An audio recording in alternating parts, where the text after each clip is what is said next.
26 अक्टूबर 1962, 3 दिसंबर 1971, 25 जून 1975, जवाहरलाल नेहरू, गुलजारीलाल नंदा, लाल बहादुर शास्त्री, गुलजारीलाल नंदा, इंदिरा गांधी।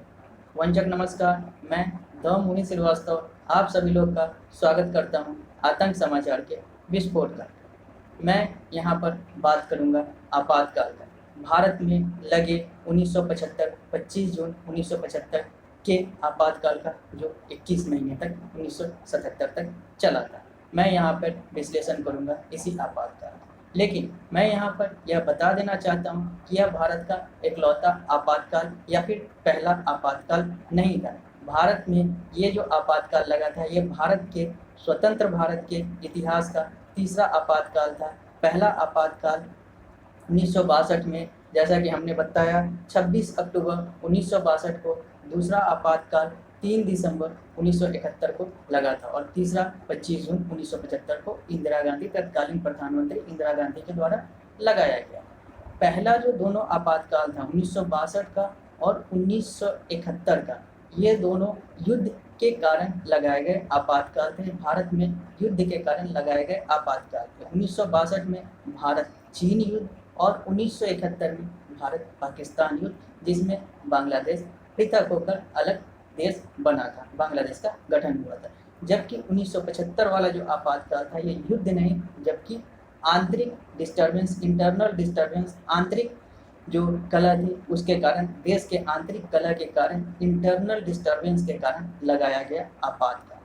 तो पहला दोनों 1962 और 1971 जो था ये युद्ध वाले आपातकाल थे, युद्ध के कारण लगाए गए आपातकाल थे। जबकि 1975 वाला आपातकाल जो था ये इंटरनल डिस्टर्बेंस, आंतरिक कला के कारण, भारत में आंतरिक कला के कारण लगाए गए आपातकाल, जैसा कि ये परिभाषित किया गया उस समय के प्रधानमंत्री इंदिरा गांधी के। तो मैं यहाँ पर विश्लेषण करूँगा इसी भारत के तीसरे आपातकाल का, भारत स्वतंत्र भारत में लगे तीसरे आपातकाल जो 25 जून 1975 को लगा था। तो मैं यहाँ पर सबसे पहले इस विश्लेषण को आगे बढ़ाते हुए सबसे पहले बात करना चाहता हूँ आपातकाल। आपातकाल का मतलब क्या होता है? जैसा कि हम लोग नाम से ही देख रहे हैं आपातकाल। आपातकाल का मतलब हुआ एक ऐसा समय जहाँ पर बहुत सारी चीज़ें जो हैं वो खराब चल रही है और इसके कारण से हमें यहाँ पर एक मेजर सर्जरी की ज़रूरत है या फिर एक मेजर एक्शन की ज़रूरत है, एक प्रमुख एक्शन की ज़रूरत है, प्रमुख कदम उठाने की ज़रूरत है ताकि इन सारी चीज़ों को सही किया जा सके। तो आपातकाल को अगर हम परिभाषित करते हैं, जैसे राजनीति से नहीं जोड़े, इसे किसी चीज़ से ना जोड़े, सिर्फ आपातकाल को अगर परिभाषित करें तो आपातकाल एक ऐसा समय होता है, एक ऐसा काल होता है जहाँ पे सारी चीज़ आपात में चला जाता है। आपात का मतलब है सब कुछ तहस नहस या फिर सब कुछ कंट्रोल से बाहर चला जाता है, या फिर कहें तो इसे कंट्रोल करने की बहुत ज़्यादा ज़रूरत होती है। वैसा काल जो आपात है उसे हम आपातकाल कहते हैं, इसे अंग्रेजी में इमरजेंसी कहते हैं।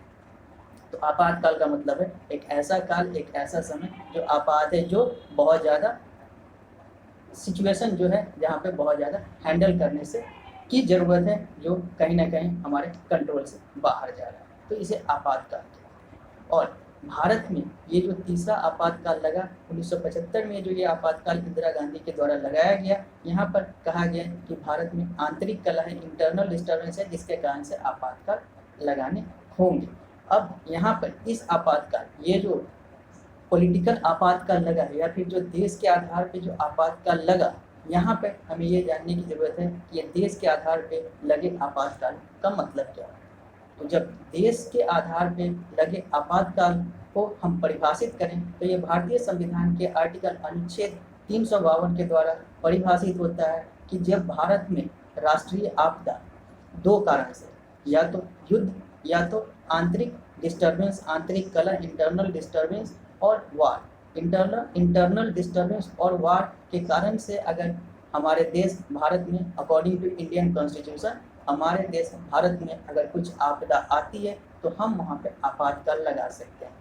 और आपातकाल लगाने का मतलब ये है कि हम वहाँ पर सारी जो शक्ति है वो सेना और इन सारे लोगों को दे सकते हैं। वहाँ पर हम डेमोक्रेसी, जो लोकतंत्र है, उसको रोक कर, थोड़े दिन तक के लिए रोक कर, अगर हमें नेसेसरी करेक्टिव एक्शन लेने की ज़रूरत है, सैन्य कदम उठाने की ज़रूरत है या फिर कुछ और कदम उठाने की ज़रूरत है प्रधानमंत्री के स्तर पे या अलग अलग स्तर पे अगर कदम उठाने की ज़रूरत है तो वो उठाएं। वहाँ पर हम लोकतंत्र को एक साइड कर सकते हैं कुछ समय के लिए, अगर वो देश हित के लिए उठाया गया कदम हो। तो अगर देश में कुछ इंटरनल डिस्टर्बेंस या युद्ध वाली स्थिति है तो हम वहाँ पर अपने लोकतंत्र को, अपने डेमोक्रेसी को थोड़े समय के लिए अलग कर सकते हैं, थोड़े समय के लिए रोक सकते हैं और वहाँ पर सैन्य शक्ति और अलग अलग शक्ति से उन सारे आपदा को, उन सारे आपात को हमें हम कंट्रोल कर सकते हैं, हमें कंट्रोल करना चाहिए। ये भारतीय संविधान के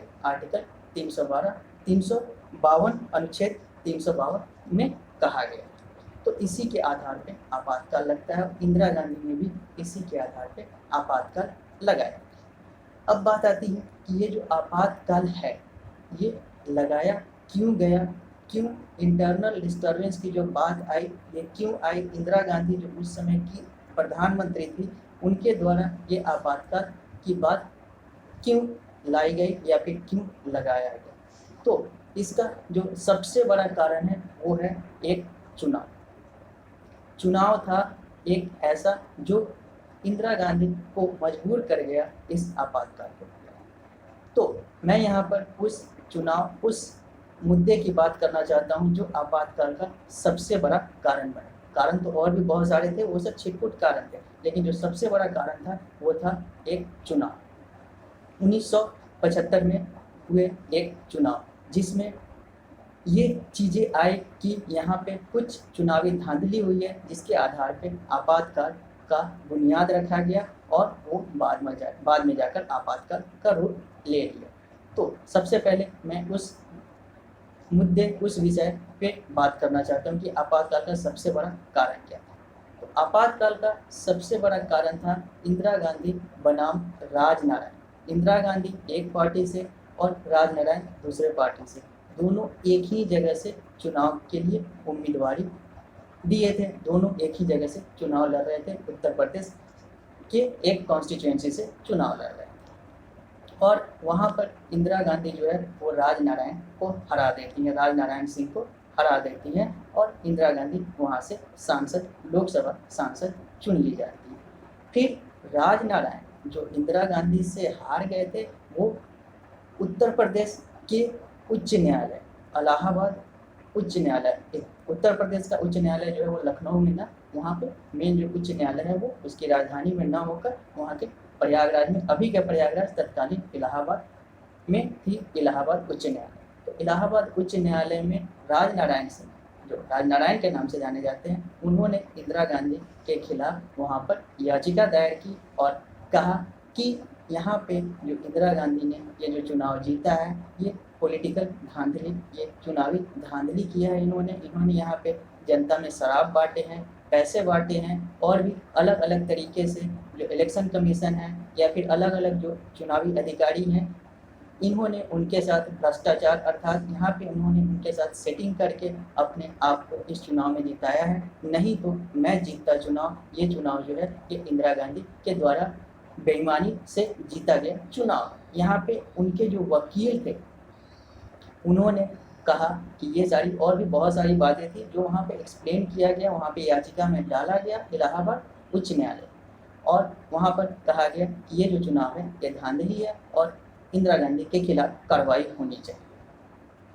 जब ये बात इलाहाबाद उच्च न्यायालय में गया तो इलाहाबाद उच्च न्यायालय के जस्टिस जगमोहन सिन्हा, जो वहाँ के जस्टिस थे, तत्कालीन जस्टिस थे जगमोहन सिन्हा, उन्होंने इस याचिका पर सुनवाई करते हुए 12 जून 1975 को यह फैसला सुनाया कि इंदिरा गांधी जो है वो सही में इसके लिए दोषी हैं। उन्होंने आरोप की जांच की और आरोप की जांच के बाद उन्होंने इंदिरा गांधी को दोषी पाया और इंदिरा गांधी को अगले 6 वर्ष तक के लिए चुनाव न लड़ने का आदेश दिया।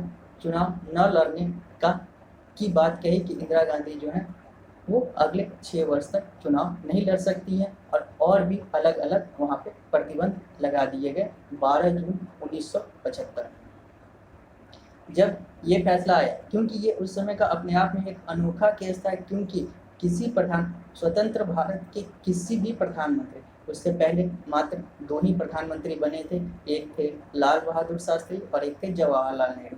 बीच में 2 बार एक्टिंग प्राइम मिनिस्टर, जैसा कि हमने पहले नाम भी लिया है, गुलजारी लाल नंदा जो है वो बीच में 2 बार एक्टिंग प्राइम मिनिस्टर बने, एक बार जवाहरलाल नेहरू के बाद और एक बार लाल बहादुर शास्त्री के बाद और इंदिरा गांधी से पहले। तो क्योंकि ये अपने आप में एक अनोखा केस था, अपने आप में एक पहला केस था जब प्रधानमंत्री के खिलाफ ये न्यायिक कार्रवाई, इस तरीके से चुनावी धांधली वाली कार्रवाई हुई थी। तो इंदिरा गांधी को उस समय ये सारी चीज़ें समझ में नहीं आया कि वो करे तो क्या करे, नहीं करे तो क्या नहीं करे।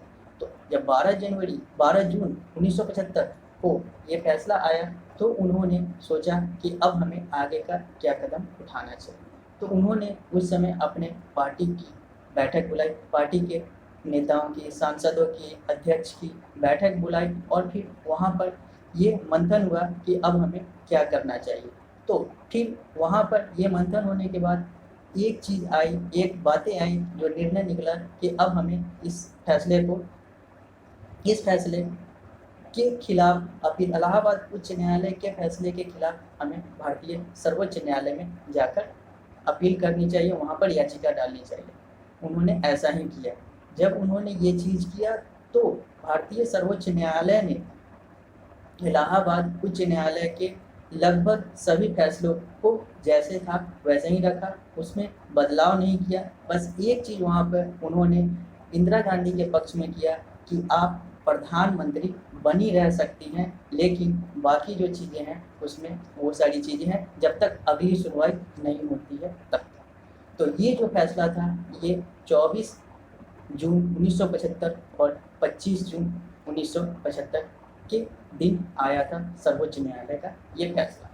और फिर बात आई कि अब क्या किया जाए। फिर इन्होंने मीटिंग बैठाया, सारे नेताओं का, सारे सांसदों का, अध्यक्ष का, सब लोगों की मीटिंग बैठी और फिर इन्होंने सोचा कि अब हमें अगला कदम क्या उठाना चाहिए। तो उस समय जो कांग्रेस के तत्कालीन अध्यक्ष थे देवकांत बड़ुआ, जिन्होंने Indira is India, India is Indira का नारा दिया था, उन्होंने बोला कि क्यों ना आप अध्यक्ष बन जाओ और मैं प्रधानमंत्री बन जाता हूँ, सारा मसला जो है वो, सारे मसले का समाधान हो जाएगा। मैं प्रधानमंत्री बन जाता हूँ कुछ समय के लिए, आप भारतीय राष्ट्रीय कांग्रेस के अध्यक्ष बन जाए और फिर बाद में जब सारा कुछ सही हो जाएगा, सुप्रीम कोर्ट का फैसला आ जाएगा आपके पक्ष में, तो आप प्रधानमंत्री बन जाना और मैं फिर अध्यक्ष बन जाए। तो लगभग इन सारे बातों पे इंदिरा गांधी राजी भी हो गई।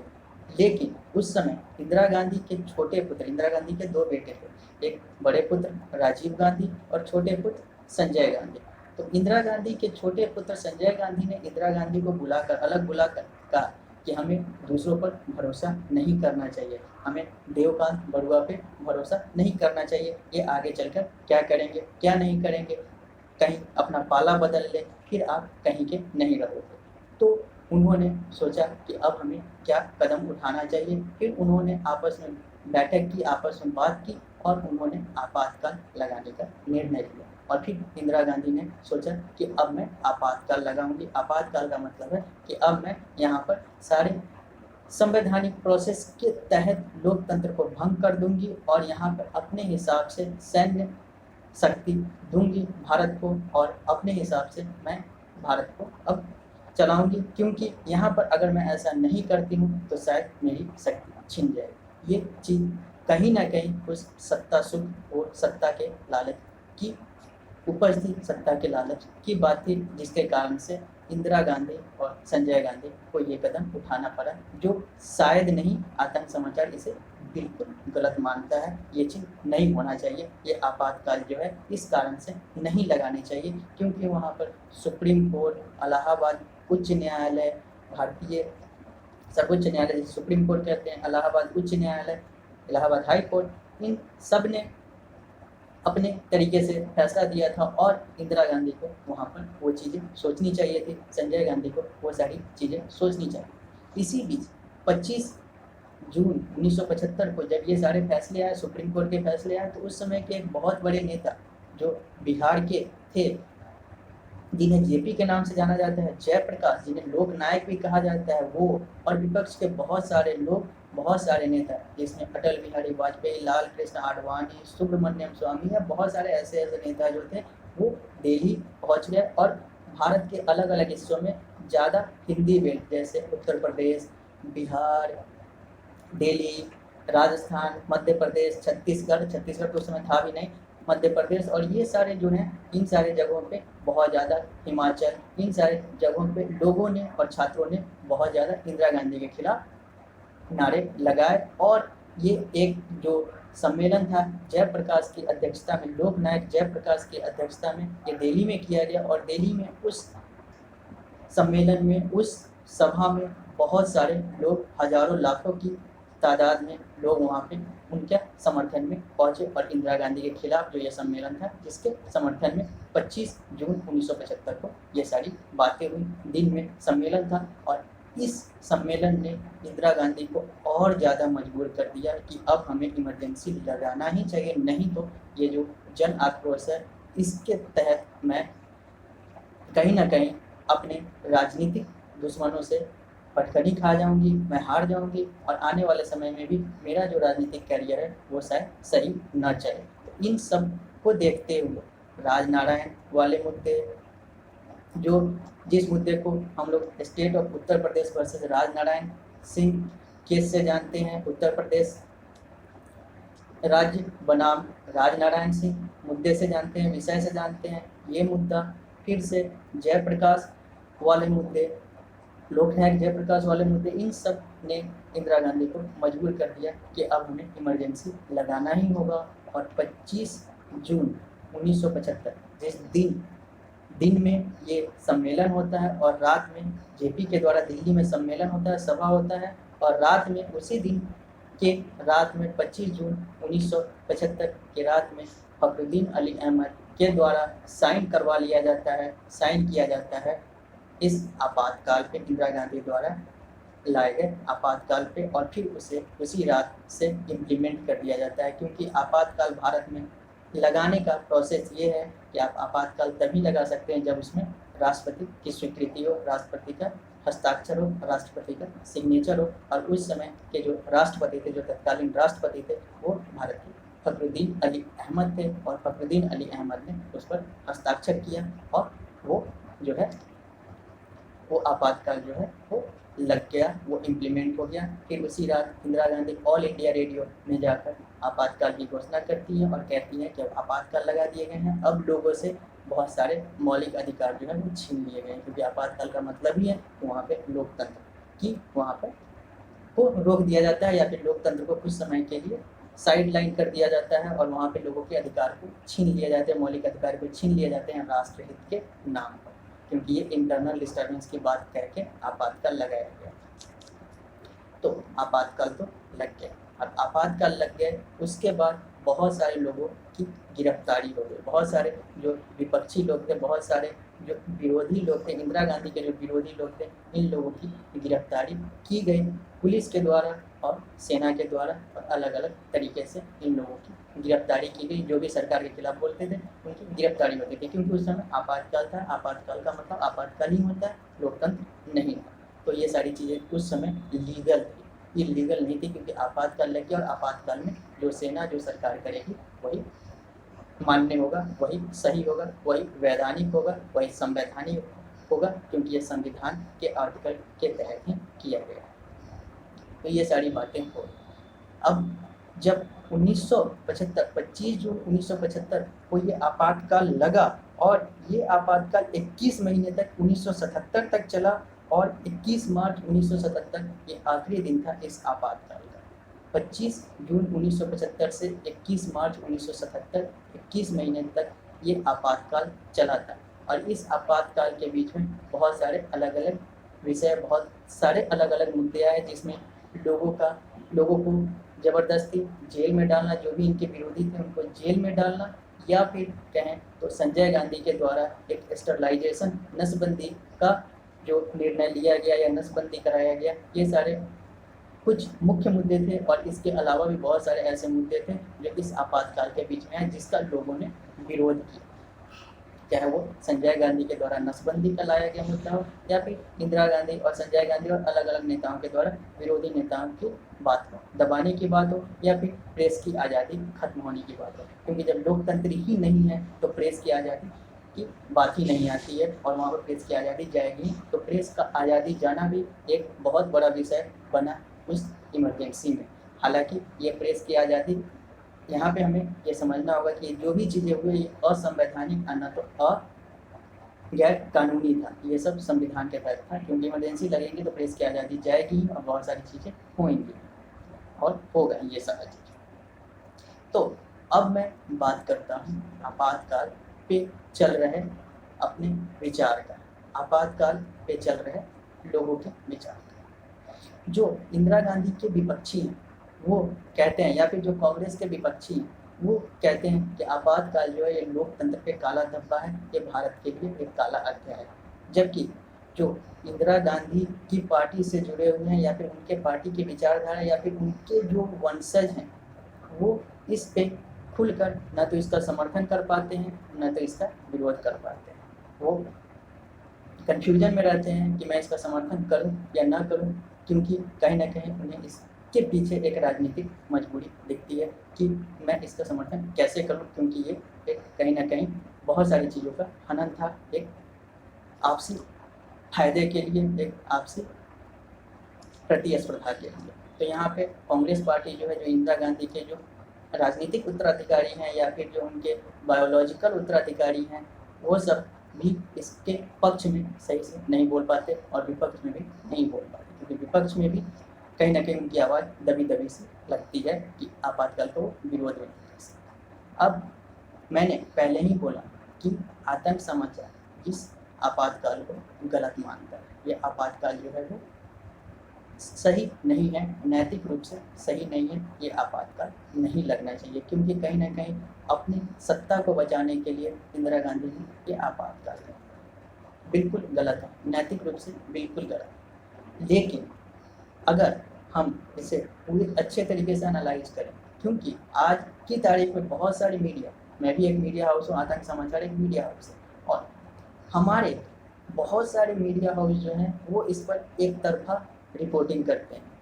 कुछ जो हैं इसके पक्ष में रिपोर्टिंग करते हैं तो कुछ जो हैं वो इसके विपक्ष में रिपोर्टिंग करते हैं। इसके विपक्ष में आपातकाल को खराब बताने वाले रिपोर्टिंग जो है वो आज भारत में लगभग 95% है, तो आपातकाल के पक्ष में 5% समर्थन में तो रहते हैं, लेकिन वो समर्थन भी नहीं शो कर पाते हैं, वो खुलकर बोल भी नहीं पाते हैं कि इसकी अच्छाई क्या है क्या नहीं। तो आतंक समाचार ये वैसा पत्रकारिता नहीं करता। आतंक समाचार को जो चीज़ लगता है, जो सही लगता है, वो चीज़ें आपके सामने रखता है। न तो हम किसी सरकार की मजबूरी के कारण सिर्फ इसका बुराई गिनाएंगे, न तो हम किसी सरकार की मजबूरी के कारण या किसी सरकार के समर्थन के कारण सिर्फ इसका अच्छाई गिनाएंगे, या फिर ये सारी चीज़ें होगी। हम मीडिया हाउस हैं और हम लोकतंत्र के एक खंभे हैं, लोकतंत्र का एक स्तंभ है। अगर सरकार लोकतंत्र का एक स्तंभ है तो मीडिया भी लोकतंत्र का एक स्तंभ है। अगर जुडिशियरी और लेजिस्लेटिव और अलग अलग जो हैं ये सब अगर लोकतंत्र के स्तंभ हैं, हम भी लोकतंत्र के स्तंभ है। और हम सबसे ज़्यादा महत्वपूर्ण इसलिए हो जाते हैं क्योंकि हमें वॉचडॉग कहा जाता है, हमें लोकतंत्र की निगरानी का जिम्मेदारी दिया गया है। तो हमें इन सारी चीज़ों पे खुलकर बातें करनी होगी, और मीडिया ही एकलौता ऐसा लोकतंत्र का खंभा है जो सारे लोगों को एनालाइज करने का काम करता है, जो हमें लोकतंत्र के द्वारा दिया गया अधिकार है। बाकी लोग जो है वो काम करने का काम करते हैं, काम बनाने का काम करते हैं, हम लोग उस काम के विश्लेषण का काम करते हैं, और हमें ये जिम्मेवारी और ज़्यादा अच्छे से निभानी चाहिए। आज के बहुत सारे मीडिया हाउस हैं वो राजनीतिक मजबूरी के कारण, आर्थिक मजबूरी के कारण, दलाली के कारण, चटकारिता के कारण ये चीज़ें नहीं कर पाते हैं, क्योंकि उन्हें लगता तो है बहुत सारी चीज़ें, लेकिन वो कर नहीं पाते क्योंकि उन्हें राजनीतिक मजबूरी होती है, और कैमरे के सामने आकर बहुत बड़ी बड़ी बातें करते हैं कि ये ऐसे हो गया, वो ऐसे हो गया, ये अनैतिक था, आपातकाल अनैतिक था, वो ये चीज़ है, उस समय मीडिया की आज़ादी खत्म हो गई थी, अभी मीडिया की आज़ादी, अभी लोग आकर कुछ भी बोल सकते हैं, प्रधानमंत्री के खिलाफ भी कुछ बोल सकते हैं, फिर भी लोग आज कहते हैं कि ये चीज़ें खत्म हो गई। तो ये सारी चीज़ें हैं, सब अपनी जगह पे सही है, लेकिन हमें दोनों पक्ष को देखना होगा। हम किसी के दलाल न बने, ये हमारे लिए एक बहुत बड़ी चीज़ है। अगर आप लोकतंत्र और मीडिया के फ्रीडम की बात करते हैं तो आप अपने आप से भी, बहुत सारे लोग, बहुत सारे पत्रकार, बहुत सारे चैनल जो हैं वो अपने आप से भी पूछें कि आप आत्मा से, अपने दिल से पूछें कि आप कितना स्वतंत्र हैं। आप क्या अभी के पॉलिटिकल पार्टी के खिलाफ बोल सकते हैं? आप क्या किसी एक खास विचारधारा के खिलाफ बोल सकते हैं? और अगर आप बोलेंगे तो आपको क्या उस चैनल में टिक पाएंगे? क्या आप उस चैनल में रह पाएंगे? क्या आप उस मीडिया हाउस में रह पाएंगे? क्या आप उस न्यूज़पेपर में रह पाएंगे? क्या आप उस वेब मीडियम में या फिर डिजिटल मीडियम में या फिर सोशल मीडिया वाले मीडियम में रह पाएंगे? ये सारी चीज़ें भी हैं जो एक विचार की बात है। तो मैं यहाँ पर आता हूँ आपातकाल की बात करें तो लोग कहते हैं कि आपातकाल जो है ये लोकतंत्र, अभी के प्रधानमंत्री और लोग, सब लोग ये कहते हैं कि आपातकाल जो है ये लोकतंत्र पे काला धब्बा है। आतंक समाचार इसे 100% सही मानता है। इंदिरा गांधी द्वारा लाया गया जो आपातकाल था, इंटरनल डिस्टर्बेंस की बात कहकर, वो लोकतंत्र पे काला धब्बा है। क्योंकि लोकतंत्र पे तो काला धब्बा होगा ही, क्योंकि आपातकाल जो है वो लोकतंत्र को खत्म करता है, तो लोकतंत्र पे ये काला धब्बा होगा। लेकिन यहाँ पर हमें ये समझना होगा कि हमें अपने, अगर देश की बात करते हैं तो देश जो है, देश के कारण लोकतंत्र होता है, लोकतंत्र के कारण देश नहीं होता। हमें ये देखना होगा कि अगर हमें देश की बात करनी है, अगर देश हित की बात करनी है, तो हमें लोकतंत्र हित की बात नहीं करनी है, क्योंकि लोकतंत्र से हमारा समाज, हमारा देश मजबूत नहीं होता, नहीं चलता। अगर ज़रूरत पड़ती है तो हमें अपने देश को मजबूत करने के लिए लोकतंत्र को ख़त्म भी करना पड़ता है और ख़त्म किया जाता है। ऐसे अलग अलग इतिहास में हमने देखा है, चाहे वो रूस हो, रूसी क्रांति हो, चाहे वो क्यूबा हो, चाहे वो नॉर्थ कोरिया हो, चाहे वो चीन हो, चाहे वो बहुत सारे अलग अलग देश हो, जहाँ पर लोकतंत्र को साइडलाइन करके भी देश का विकास हुआ है।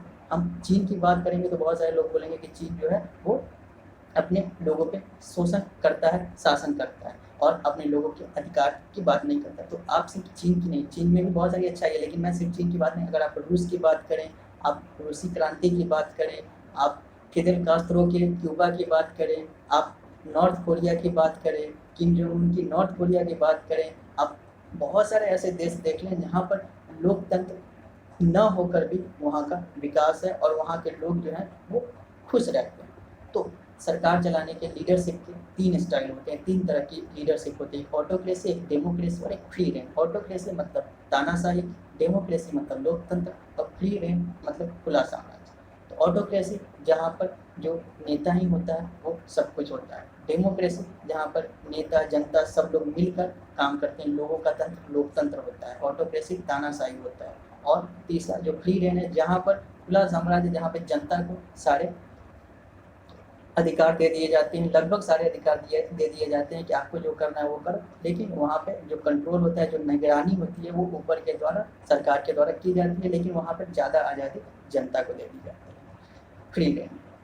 तो मैं यहाँ पर ये कहना चाहता हूँ कि लीडरशिप का एक ही स्टाइल नहीं होता, जब लोकतंत्र ही नहीं होता है, तानाशाही ऑटोक्रेसी ही होता है। तो हमें इन सारी चीज़ों को भी देखना चाहिए कि ऑटोक्रेसी भी एक बेहतर स्टाइल ऑफ लीडरशिप है, सबसे बेहतर नहीं है, सबसे बेहतर तो लोकतंत्र है, क्योंकि यहाँ पे सब लोगों को मिलाकर बात की जाती है। लेकिन अगर ज़रूरत पड़े तो ऑटोक्रेसी भी लोकतंत्र से बड़ा हो सकता है, सिचुएशन के हिसाब से फ्री रेन भी ऑटोक्रेसी और डेमोक्रेसी से बड़ा हो सकता है।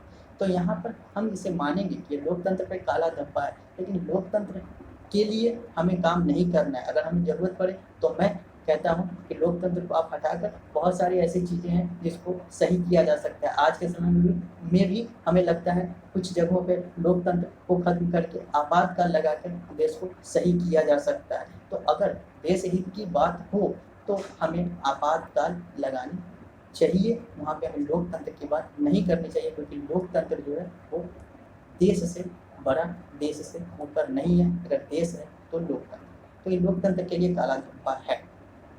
ठीक है, अब मैं बात करता हूँ कि क्या ये जो प्रेस की फ्रीडम की बात है, प्रेस की फ्रीडम जब लोकतंत्र जाएगा, क्योंकि प्रेस जो है, जो मीडिया जो वो लोकतंत्र का चौथा खंभा है। जब लोकतंत्र ही चला जाएगा, जब लोकतंत्र का घर ही उठ जाएगा तो खंभा कहाँ से बचेगा? तो खंभा तो जाएगा ही जाएगा। तो इस पर एनालाइज करने की क्या ज़रूरत है? जब लोकतंत्र खत्म हो रहा है तो खंभा तो उसके चारों खंभे जाएंगे। जब लोकतंत्र ही खत्म कर दिया गया, जब लोकतंत्र को ही उड़ा दिया गया, तो यहाँ पे चारों खंभे जाएंगे। तो विषय की, ये तो चर्चा की बात ही नहीं है। वहाँ पर फ्रीडम ऑफ मीडिया तो जाएगा ही जाएगा। तो यहाँ पे ये सारी चीज़ें नहीं कहनी चाहिए कि मीडिया फ्रीडम चली गई, क्योंकि ये जानी ही है। एक बात आती है नसबंदी की।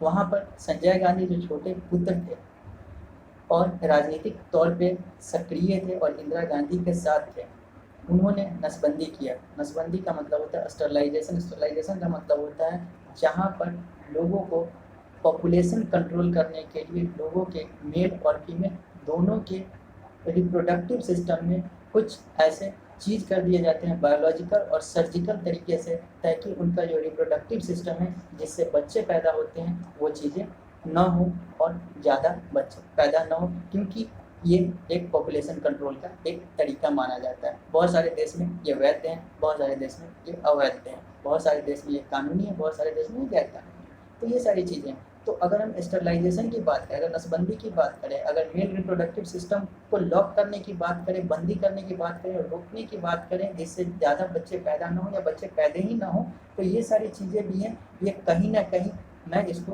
पूरा गलत नहीं मानता हूँ। आज भी सरकार जो है वो बात करती है कि हमें पॉपुलेशन कंट्रोल करना चाहिए, बच्चे दो ही अच्छे, या फिर ये सारी चीज़ें हैं। तो यहाँ पर एक तरफ जो लोग कहते हैं कि पॉपुलेशन कंट्रोल करना चाहिए, भारत की आबादी 135, 140, 150 करोड़ के आसपास पहुँचने वाली है, 135, 140 क्रॉस करके 150, 160 और 200 करोड़ तक पहुँच जाएगी। इसके कारण से हमें पॉपुलेशन कंट्रोल करना चाहिए। तो हमें ये दोगला व्यवहार जो है, ये डबल स्टैंडर्ड भी रोकना चाहिए। एक तरफ तो हम संजय गांधी के उस स्टरलाइजेशन पॉलिसी का विरोध करते हैं और दूसरी तरफ कहते हैं कि ये सारी चीज़ें होनी भी चाहिए। वही लोग जो विरोध करते हैं वही लोग इस पॉपुलेशन कंट्रोल पे बात करते हैं कि पॉपुलेशन कंट्रोल होना चाहिए, सरकार के द्वारा कानून लाने चाहिए अलग अलग राज्य में और पूरे देश में, कि एक परिवार में एक कपल के 2 ही बच्चे होने चाहिए। तो ये सारी चीज़ें हैं। तो स्टरलाइजेशन भी कहीं ना कहीं वही चीज़ था, वहाँ पे भी नसबंदी। ये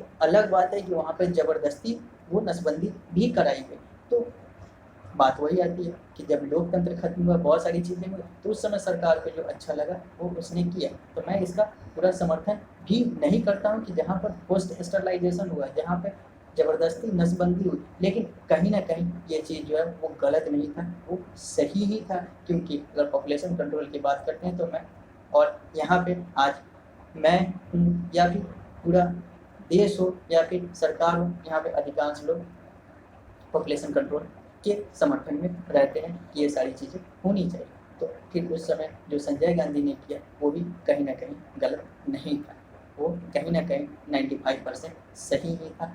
5% अगर ज़बरदस्ती हुई, ज़बरदस्ती नसबंदी हुई, तो वो चीज़ गलत था। और वो सारी चीज़ें तो अभी भी बहुत सारी चीज़ जो है वो गलत हैं। अभी भी बहुत सारे ऐसे चीज़ हैं जहाँ पर ज़बरदस्ती सरकार जो है वो घोषित या अघोषित तौर पे वो काम करती है। तो कम से कम उन्होंने तो घोषित तौर पे, इंदिरा गांधी ने घोषित तौर पे आपातकाल लगाया था और ये सारी चीज़ें की थी। तो कम से कम वहाँ पार्शियलिटी तो थी, कम से कम ये सारी चीज़ें थी। लेकिन आज की तारीख में बहुत सारे ऐसे चीज़ें, प्रेस की फ्रीडम की बात करें, उस समय तो लोकतंत्र खत्म हो गया था, आपातकाल लग गए थे, तब प्रेस की फ्रीडम गई थी। आज की तारीख में बहुत सारे ऐसे लोग हैं, मैं बाकी दूसरों के कंधे पे बंदूक नहीं चलाऊंगा, मैं नहीं कहूँगा कि लोग क्या कहते हैं।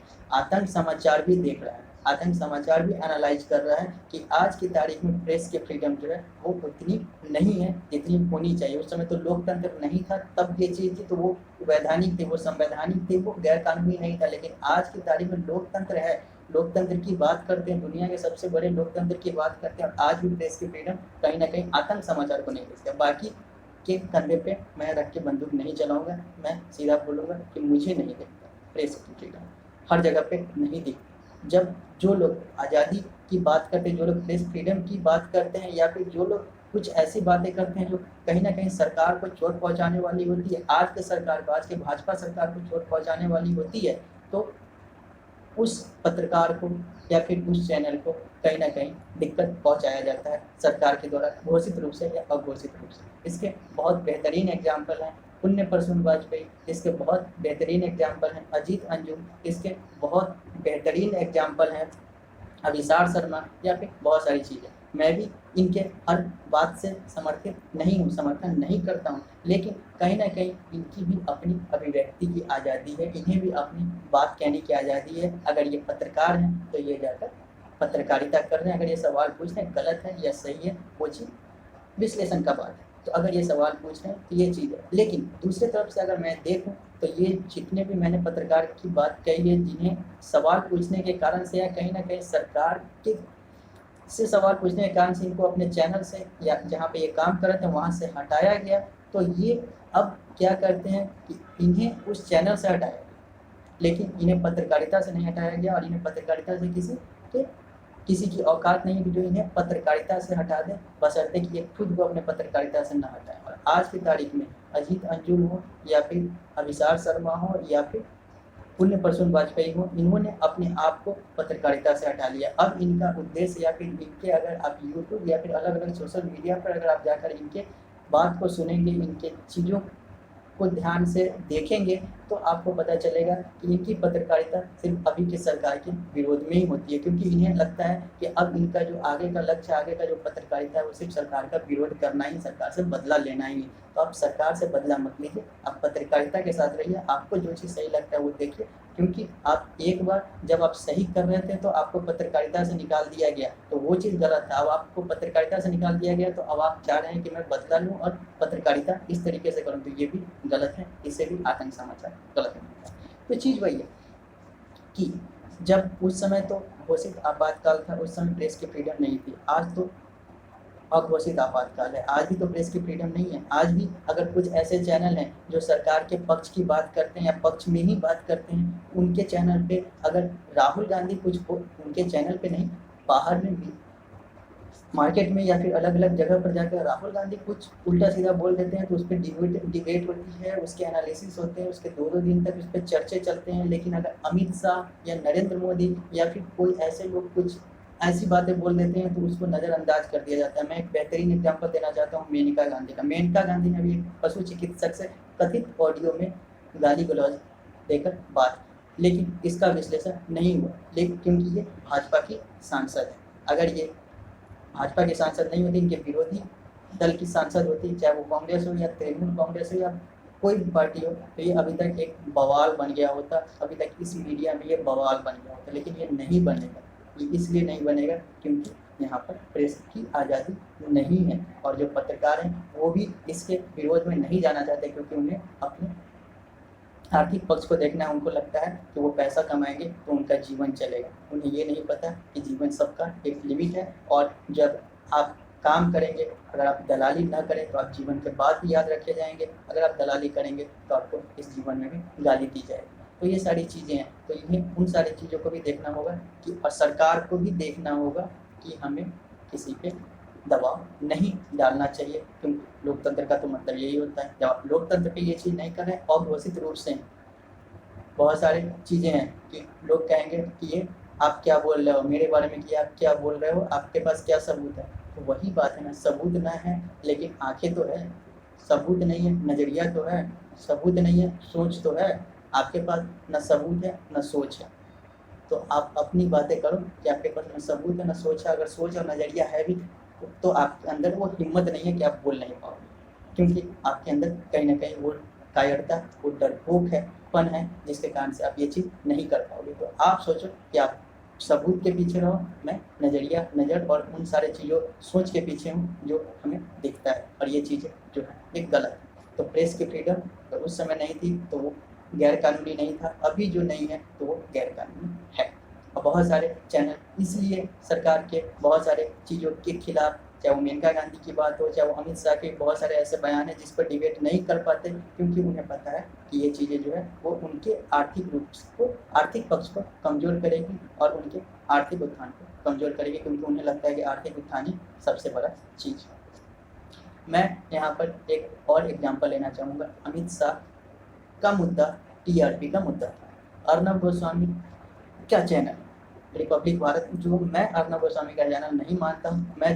मैं मानता हूँ कि पहले तो जो चैनल थे उसको आपातकाल में आज़ादी छीन ली गई। पहले जो चैनल थे उसको फोर्स तरीके से दबाव डाल के उसे उसकी आज़ादी छीन ली गई। लेकिन आज की तारीख में भारत सरकार, भाजपा सरकार तो इतने आगे निकल चुकी है कि ये अपना ही एक प्राइवेट चैनल चलाती है, जिसके एम्प्लॉई हैं या फिर जिसके थोड़े बहुत शेयर 15% शेयर के मालिक हैं अर्नब गोस्वामी, और ये चैनल है रिपब्लिक मीडिया नेटवर्क, जिसके Republic English, Republic Bharat Hindi और रिपब्लिक बांग्ला बांग्ला चैनल। तो यहाँ पर मैं इस चैनल से जुड़े एक चीज़ की बात करता हूँ। बीच में एक मुद्दा आया था टीआरपी का मुद्दा। जब टीआरपी के मुद्दे पे अर्नब गोस्वामी और रिपब्लिक भारत ने बोला था कि मैं सबसे आगे हूँ, बहुत सारी चीज़ें में मैं सबसे आगे हूँ और मैं टीआरपी में 1 नंबर पे हूँ। फिर टीआरपी घोटाले या बहुत सारी चीज़ों की बात आई थी, तो बाकी जो सारे चैनल थे वो अर्नब गोस्वामी के खिलाफ में पत्रकारिता की। लेकिन उसके बाद जब पता चला कि ये सारी जो चीज़ें थी, कुछ दिन बाद, कि ये जो अर्नब गोस्वामी वाला जो मुद्दा था, ये कहीं ना कहीं बार्क और अमित शाह से जुड़ा हुआ मुद्दा था, क्योंकि बहुत सारे व्हाट्सएप चैट आए थे जिसमें एएस का नाम आया था, और एएस का मतलब कहीं ना कहीं अमित शाह होता है। मैं ये नहीं कहूँगा कि अमित शाह ही नाम था, लेकिन जब एएस का मुद्दा आता है, ये सारी चीज़ें आती हैं, तो किसी भी चैनल पे, किसी भी ऐसे चैनल पे जहाँ पे ये सारी बातें थी, वो बहस नहीं होता। एनडीटीवी पे होता है, क्योंकि एनडीटीवी सरकार के विरोध के लिए ही जाना जाता है, तो वहाँ पे भी पत्रकारिता नहीं होती, वो सरकार से बदला लेने पे ही लगा रहता है। और ये जो है वो सरकार के कुछ जो चैनल है, वो अधिकांश चैनल जो है सरकार के पक्ष में रहते हैं। तो इस एएस पे बहस नहीं हुआ, इस मुद्दे पे बहस ही नहीं हुआ, इस सारी चीज़ों पे बहस ही नहीं हुआ। क्यों नहीं हुआ? अगर ये चीज़ अगर विपक्षी होती तो इसे तो 60 दिन और 70 दिन निकाल दिए जाते इसी पे, जैसा रिपब्लिक भारत ने सुशांत सिंह राजपूत और रिया चक्रवर्ती वाले मुद्दे पे किया था। लेकिन यहाँ पे 1 घंटा भी किसी चैनल पे, 1 मिनट भी किसी चैनल पे बहस नहीं होता है। अगर आप किसी मुद्दे पे एपी को अहमद पटेल कह सकते हैं, क्योंकि इतिहास में हमने देखा है, चाहे वो जी न्यूज़ की बात करें, चाहे वो आज तक की बात करें, या अलग अलग चैनल की बात करें, ये लोग एपी को डिकोड कर सकते हैं। अहमद पटेल आशंका के आधार पर ही डिकोड कर सकते हैं कि अहमद पटेल एपी का मतलब हो सकता है, तो एएस का मतलब भी ये आशंका के आधार पर ही, शक के आधार पर ही अमित शाह कह सकते हैं। लेकिन अमित शाह और एएस का कहने की तो बात दूर है, ये उस मुद्दे को ही नहीं छुपा है, क्योंकि इन्हें अपनी जर्नलिस्टिक मजबूरी और इन्हें अपनी आर्थिक मजबूरी, तो पत्रकारिता उस समय, तो यही चीज़ आती है कि अभिव्यक्ति की आज़ादी और ये सारा चीज़ जो था, अभी भी आपातकाल है, उस समय भी आपातकाल। उस समय का आपातकाल ज़्यादा बेहतर था, क्योंकि उस समय बताकर आपातकाल था, अभी बिना बताए आपातकाल था। लेकिन मैं अब यहाँ पर आगे बात करना चाहूँगा, और मैं बात करना चाहूँगा इंदिरा गांधी के उस आपातकाल के पहले और आगे। इंदिरा गांधी ने 1975 में आपातकाल लगाया। 1975 में आपातकाल लगाया, उससे पहले वो पहली बार जब प्रधानमंत्री बनी थी, तो वो 24 जनवरी 1966 को पहली बार भारत की प्रधानमंत्री बनी थी, और वो अभी तक की इकलौती महिला प्रधानमंत्री हैं भारत की। अभी तक के भारत के स्वतंत्र भारत के इतिहास में पहली बार जब वो प्रधानमंत्री बनी थी, तो वो तारीख था 24 जनवरी 1966, और वो 24 मार्च 1977, अर्थात इमरजेंसी के खात्मे के दिन, जिस दिन इमरजेंसी खत्म हुआ 24 मार्च 1977, उस दिन तक वो प्रधानमंत्री के बीच में इलेक्शन होते गए और वो जीतती गई। तो 1966 से लेकर 1977 के 24 जनवरी 1966 से लेकर 24 मार्च 1977 तक उन्होंने प्रधानमंत्री के पद पे अपना पदाभार किया, और वहाँ पर उन्होंने प्रधानमंत्री के तौर पर काम किया। इसके बीच में उन्होंने बहुत सारे फैसले लिए। इसके बीच में उन्हें शुरू में गूंगी गुड़िया कहा जाता था, लेकिन बाद में जब 1971 में उनके फैसले और उनके निर्णय के आधार पे भारत पाकिस्तान युद्ध हुआ और बांग्लादेश का गठन हुआ, तो फिर वो आयरन लेडी के तौर पे कही जाने लगी। आयरन लेडी के तौर पे उन्हें एक सम्मान मिलने लगा कि ये जो गूंगी गुड़िया है, ये आयरन लेडी बन चुकी है, ये एक भारत की लॉ महिला बन चुकी है। ये 1971 की बात है। इन्होंने बांग्लादेश को आज़ाद करवाया, या फिर बांग्लादेश का गठन करवाया, ईस्ट पाकिस्तान को आज़ाद करवाया, और बांग्लादेश नाम से उस देश का गठन हुआ। तो ये उसके लिए भी एक बहुत बड़ी नेता बन के उभरी, और इन्होंने 1971 में इमरजेंसी से पहले की बात है, यहाँ इन्होंने आज़ादी दिलवाई ईस्ट पाकिस्तान को, जो बाद में चलकर बांग्लादेश के नाम से जाना जाता है। फिर 1971 के बाद फिर 1975 आया, ये इमरजेंसी की बात है। फिर 1975 के बाद इनकी सरकार जो है, जब इमरजेंसी खत्म हुआ तो इनकी सरकार गिर गई। जब चुनाव हुआ तो ये मात्र 153 सीटें जीती 542 में से, और जो विरोधी थे, जो जनता पार्टी था, जनता पार्टी का जो गठबंधन था, वो बहुमत पा गया, क्योंकि जनता पार्टी 246 के आसपास और बाकी जो उनके गठबंधन वाले थे वो सब मिलकर उस मैजिक फिगर को, उस बहुमत को पा गए। वो बहुमत मिल गया और फिर वो उन्होंने सरकार बना लिया। और इस सरकार के प्रधानमंत्री जो थे, नेतृत्वकर्ता जो थे, वो थे मोरारजी देसाई। वही मोरारजी देसाई जो इंदिरा गांधी के शासन काल में उनके डिप्टी भी बनकर रहे हैं, उनके उप प्रधानमंत्री भी बनकर रहे हैं। भारत के उप प्रधानमंत्री, इंदिरा गांधी के प्रधानमंत्री काल में मोरारजी देसाई भारत के उप प्रधानमंत्री भी रहे हैं और अलग अलग पद पे भी रहे हैं। यही मोरारजी देसाई 1977 में जनता पार्टी की तरफ से प्रधानमंत्री बना दिए गए।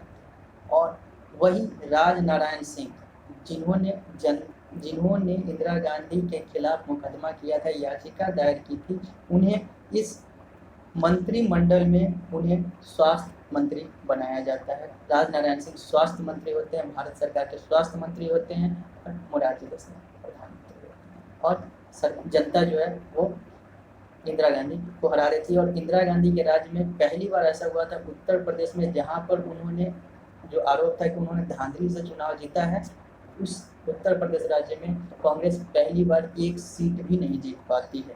और ये जो 153 सीट जीती भी थी, उसमें से दक्षिण के 4 राज्य मिलाकर उन्हें 92 से 93, 92 से 93 सीटें मिली थी, बाकी जो इधर उधर से मिली थी। यूपी में एक भी सीट नहीं मिली।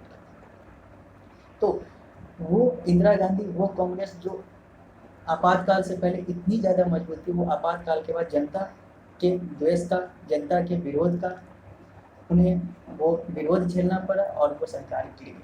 और सरकार गिर गई, सरकार हार गई चुनाव में। और फिर वहाँ पे मोरारजी देसाई और जनता पार्टी की सरकार बनी। जनता पार्टी में भारतीय जनसंघ, जो आज की तारीख में भारतीय जनता पार्टी के नाम से जानी जाती है, वो भी थी। और भी कुछ अलग अलग घटक थे जिन्होंने मिलकर सरकार बनाई। लेकिन मोरारजी देसाई की सरकार 1977 में तो बनी, लेकिन 1979 में और 1980 में इनकी सरकार गिर गई, क्योंकि इन्हें अंतर विरोध झेलना पड़ा।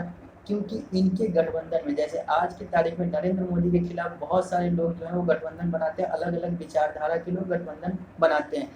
इनके भी समय यही हुआ। इंदिरा गांधी के खिलाफ बहुत सारे लोगों ने, अलग अलग विचारधारा के लोगों ने गठबंधन बनाया, जो सरकार कहीं ना कहीं नहीं चली और अंतर विरोध का कारण बना। और जिसके कारण से मोरारजी देसाई को इस्तीफा देना पड़ा। और मोरारजी देसाई के इस्तीफे का सबसे बड़ा कारण उन्हीं के अपने नेता चौधरी चरण सिंह थे। और चौधरी चरण सिंह को अपना महत्वाकांक्षा था, उनकी अपनी महत्वाकांक्षा थी, जिसे आज की तारीख में एक बहुत बड़ा किसान नेता या भारत के किसान आंदोलन, आधुनिक किसान आंदोलन, स्वतंत्र भारत के किसान आंदोलन का पितामह या जनक माना जाता है। वही चौधरी चरण सिंह के कारण से, सबसे बड़े कारण तो और भी बहुत सारे कारण थे, उसी चौधरी चरण सिंह के कारण से इनकी सरकार, मोरारजी देसाई की सरकार गिर जाती है और मोरारजी देसाई की सरकार खत्म हो जाती है। और चौधरी चरण सिंह जो है वो 1979 में मोरारजी देसाई जाते हैं, 77 में आते हैं, 79 में जाते हैं, 79 में फिर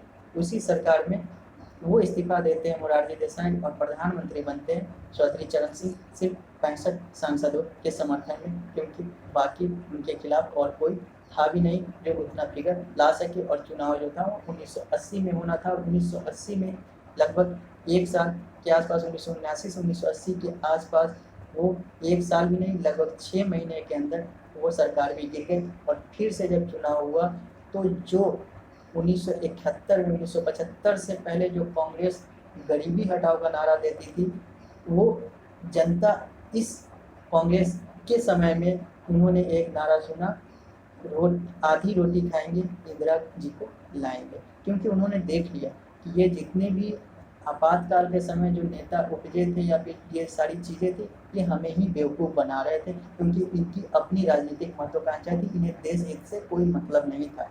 अगर इन्हें देश हित से मतलब होता तो इनके इस मात्र 2 साल 2.5 साल के शासनकाल में आर्थिक रूप से भारत पिछड़ता नहीं। बहुत सारी ऐसी चीज़ें थी जहाँ पे राष्ट्रीय स्तर पर भारत पिछड़ता गया और इनका अपना अंतरकला, अपना अंतर विरोध रहा है। क्योंकि भारतीय जनसंघ हिंदुत्व के आधार पर, RSS के आधार पे काम करने वाली पार्टी थी, तो बहुत सारे ऐसे थे जो तुष्टिकरण वाले थे, तो बहुत सारे ऐसे थे जो अलग अलग विचारधारा पे चल रहे थे, और इन सबके आधार पे ही ये सरकार बनी थी, जो सरकार गिर गई। तो जनता को भी लगा कि हमने इंदिरा गांधी के खिलाफ वोट देकर ये चीज़ें गलत किया, क्योंकि इंदिरा गांधी जो थी वो 1971 में भी एक बहुत अच्छा काम कर गई, और अब इन्हें जिताना चाहिए। और फिर वो इंदिरा गांधी जो है वो 1980 के चुनाव में भारी बहुमत से अभी तक के इतिहास के सबसे ज़्यादा, कांग्रेस के इतिहास के सबसे ज़्यादा सीट से, और अभी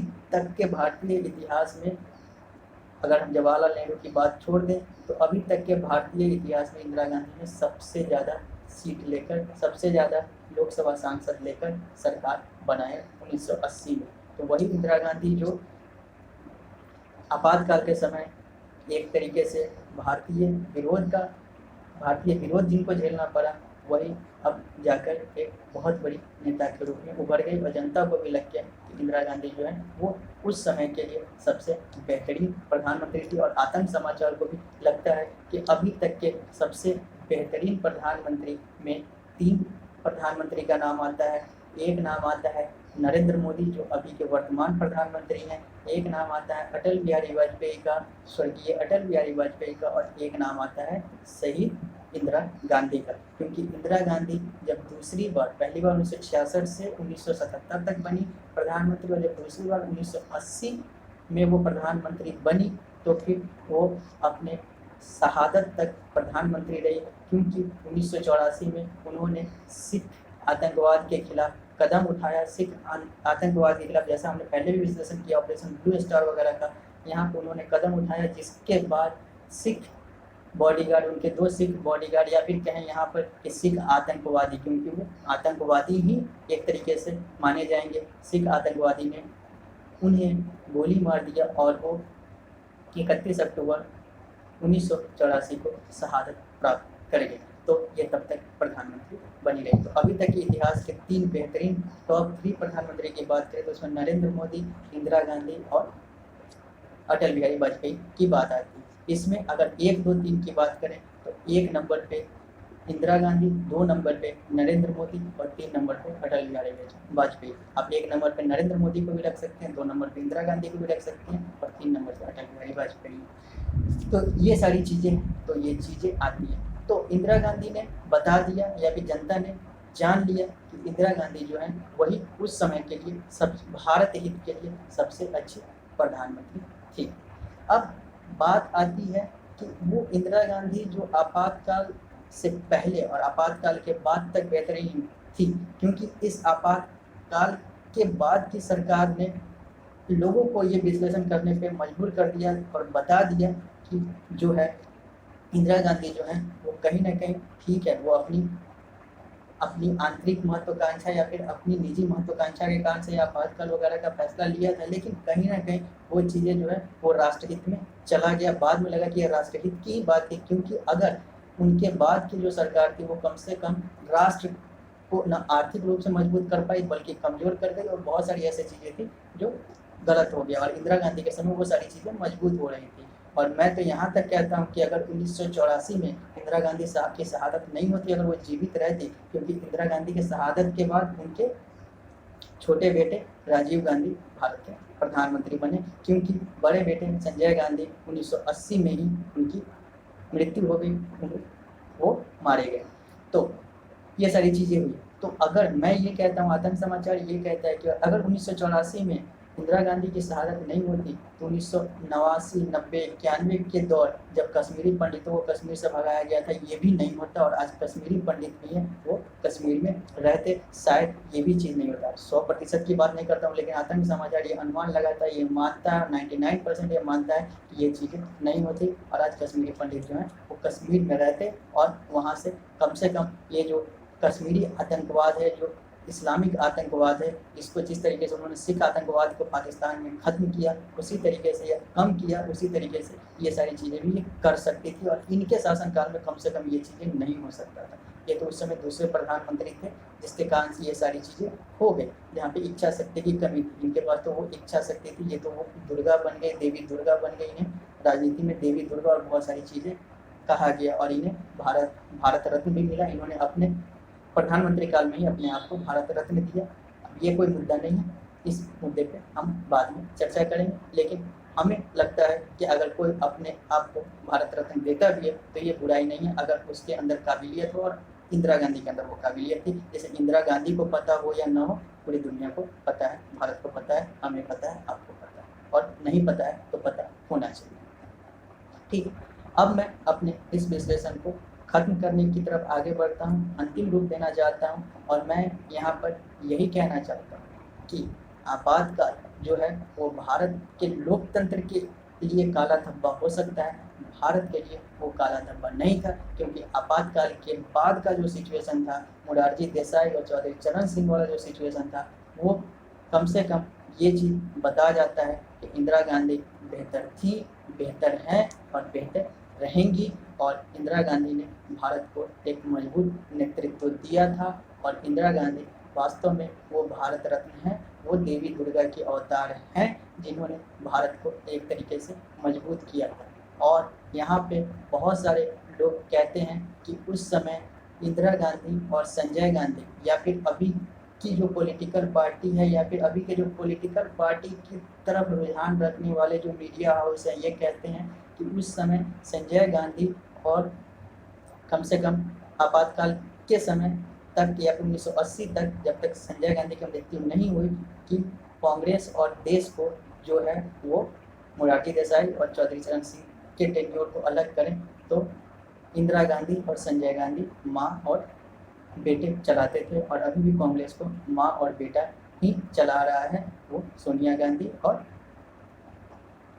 राहुल गांधी। उस समय इंदिरा गांधी और संजय गांधी, अभी सोनिया गांधी और राहुल गांधी। तो मैं यहाँ पर, ये अभी के राजनीतिक दल का बयान है, तो मैं यहाँ पर इन सारे लोगों से यही कहना चाहता हूँ, यही पूछना चाहता हूँ, यही बताना चाहता हूँ कि क्या ये संजय गांधी का अगर विरोध करते हैं तो क्या ये मेनका गांधी और वरुण गांधी का विरोध करेंगे, या फिर मेनका गांधी और वरुण गांधी भी संजय गांधी का विरोध करेंगे, क्योंकि ये उन्हीं की, मेनका गांधी उन्हीं की पत्नी है और वरुण गांधी उन्हीं संजय गांधी के बेटे और इंदिरा गांधी के पोते हैं, और मेनका गांधी इंदिरा गांधी की बहू में बड़ी बहू है। तो फिर क्या ये तो आज भाजपा में है, क्या ये उस अपने पिता का, अपने पति का विरोध करेंगे? नहीं करेंगे।